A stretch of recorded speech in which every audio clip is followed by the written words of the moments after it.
Guys, magandang hapon. Nandito kami ngayon sa garahe. Ready kami ng biyahe namin.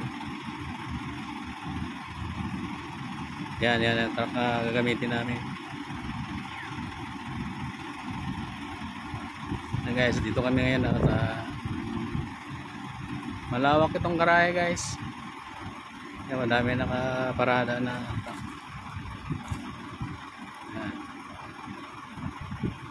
Mamaya alas 6 pa yung full time namin.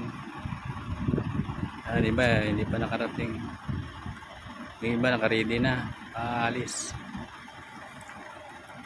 Yan.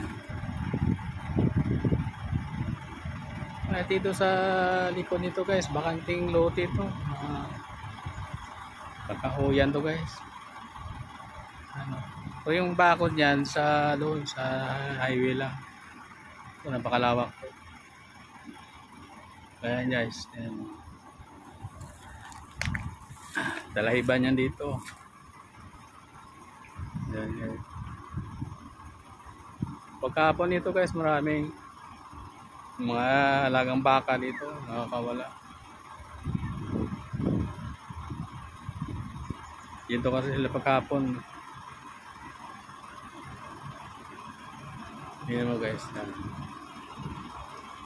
Yan, ganyan kalawak lang, guys. Hanggang dito na lang, guys.